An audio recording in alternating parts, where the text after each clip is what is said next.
Welcome to A Thoughts Journey. My name is Farron, and I'm here to help you discover how to live the life you want to live. Whether it be gardening and preserving food, business, or your life, I offer simple strategies and quality homemade products to help you thrive. Welcome back to A Thoughts Journey. Today we're going to talk about how to narrow down your blog niche, how to set goals, and how to stay motivated.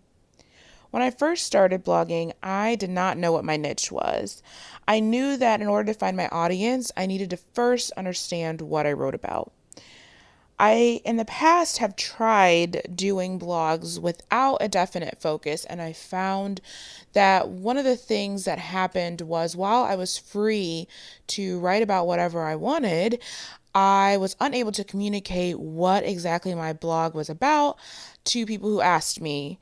So this time when I started my new business, I knew I wanted to have a definite focus for what I did so that I could explain to people, whether it be in person or online, what exactly I did.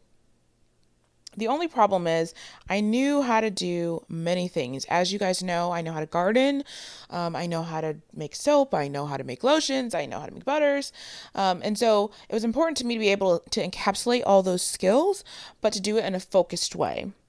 So today I'm going to show you my process for how I decided what my blog will be about and why, and how to set goals for your blog so that you can continue to stay motivated and move forward with your business. The first thing you'll want to know is what your blog will be about and why. So here's a few things to help you get started with this question. The first thing is you can list what skills have you acquired. Just list all the things that you've done, all the things that you feel you do well, all the things that you enjoy writing about.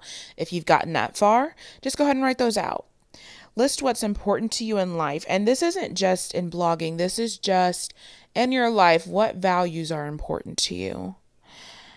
And why? Why is it important? Why do you do what you do? So I'm going to run you through my list here.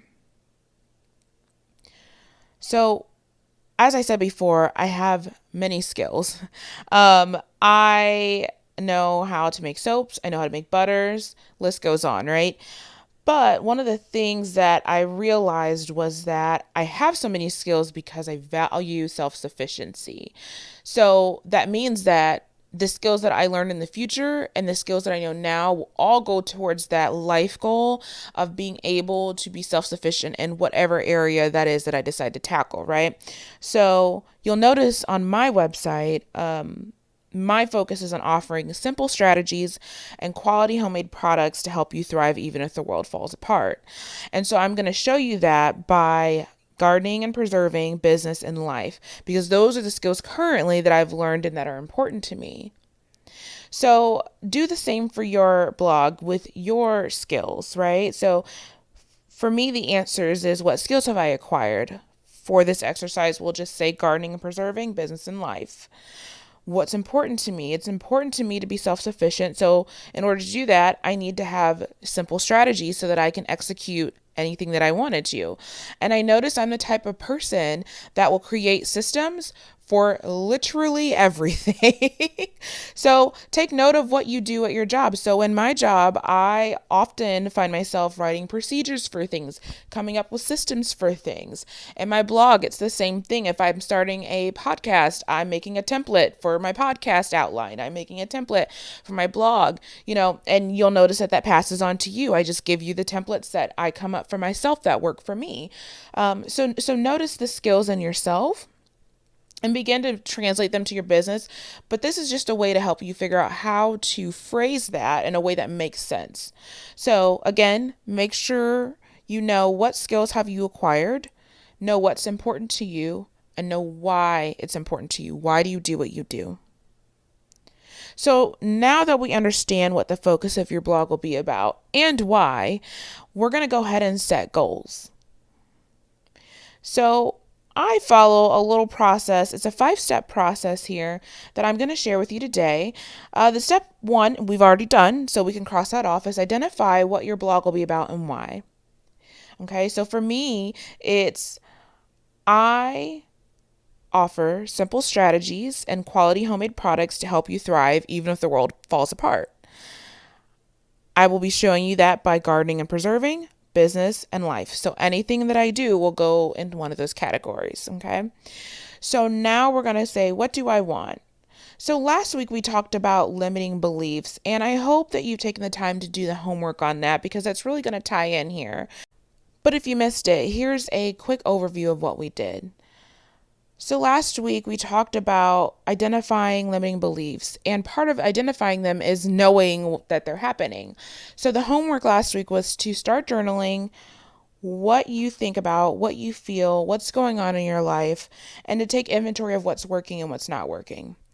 Part of the homework also was to identify what you want and what fears you have that are associated with this.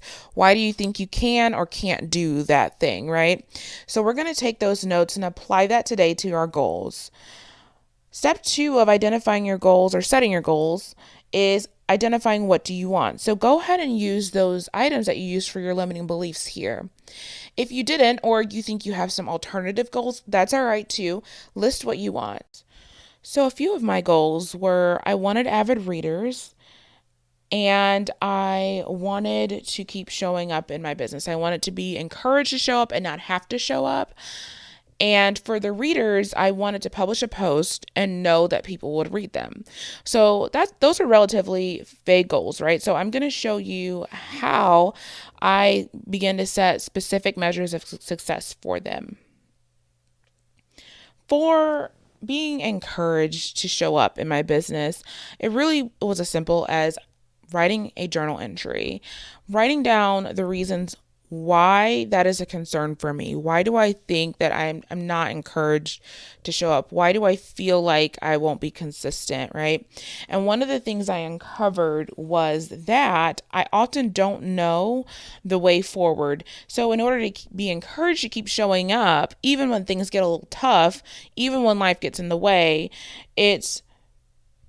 I need to see the path forward. I need to see myself moving forward. So essentially that's what we're doing, right? We're setting goals so that I can see, okay, if I want 100 readers this month, I'm at 50, so I can keep going to reach 100, right? Like I knew for me, I needed to tangibly see what exactly I'm doing and why.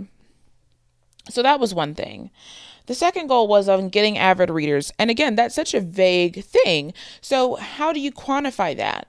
For me personally, because I have had blogs before, I simply went to my old blog when I first started. It's called A Thoughtful Minds United. And it was one of the most successful blogs that I've had. And I went and I said, okay, when this blog started, about this time that year in 2014 or 2013, I can't remember. What did this look like? What were the stats for that? So I'm going to share a few of these numbers with you. So if you're just starting out and you want some numbers to start with, I think these are good starter numbers, okay? The first thing that I looked at was total views. So my goal was to have 250 total views for that month. The other thing that I noticed that I had on the first month of that blog was I had 10 total likes and 11 comments. And the main focus I put was the 250 total views and the 10 total likes. That's just for the first month. That way, the next month you can see, okay, did I meet this? Did I not? How am I going to adjust the numbers? But this is just to get you started. 250 total views, 10 total likes, 11 comments. So you're going to begin to set metrics or measures of success for all of your goals. The next thing that you're going to do is you're going to figure out what needs to happen to achieve your goals. So here's how this looked like for me. So for the having avid readers goal, remember we said we're going to have 250 total views, 10 comments, 11 likes. May have transposed those numbers, but you know what I mean. So in order to get that, I really set a game plan of what exactly I'm going to do. That would require making consistent posts, advertising, and going on other people's blogs. So that meant for me taking good product photos because I'm selling a physical product, editing posts, creating a good schedule for editing and writing, coming up with a editorial calendar, so saying how many posts were constant posts. For me, that was 2 to 3 blog posts a week. That was Monday and Wednesday. I found that I do better earlier in the week, and then if I have more time later in the week, to add that as a bonus. But to allow myself to stick to Monday and Wednesday has really worked out for me. But you create your own schedule, right? I also needed to research and save for advertising. So at this point, I didn't know what advertising I was going to use. I didn't know how much it cost. So in my plan, in my goal, I'm making room for myself to plan to research all of those things. So do the same for your goals. What needs to happen to achieve each and every goal? Lastly, list out some roadblocks that you'll see and list how you'll tackle them. So for me, it was staying encouraged and keep seeing the readers and not to give up in the middle of the month if I don't see my goals progressing as they should be. And what I decided to focus on was, instead of focusing on getting the 250 views, which was still a goal, which I did meet, by the way, but it was like, hey, if we get to this point, we're just going to say, I will get more readers, right? Like, I will focus on only page views instead of focusing on the comments and the likes, because truthfully, you can't really control exactly how many comments you get, nor can you control how many likes you get. I mean, there are things that you can do to promote more of that activity for sure. But at the end of the day, you can't make people like or comment on your stuff. But what you can do is you can have more people view your page, and that's through advertising. That's through lots of things that you can do to get more views. So that is the one thing that I had the most control over. So when it comes down to it, if I'm so discouraged in the month that I'm like, I am getting nowhere near the 11 likes or comments, right? Then I'm going to figure out how to ramp up my views so that I can at least get the 250 views. That way I don't quit altogether. I keep going even though it's not working out how I want it to work.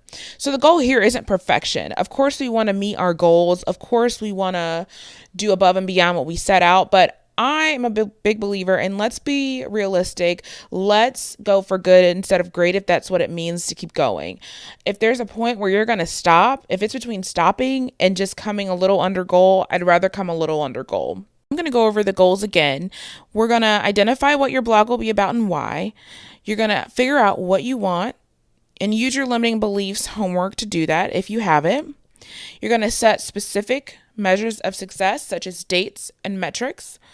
You're also going to figure out what needs to happen to achieve all of your goals.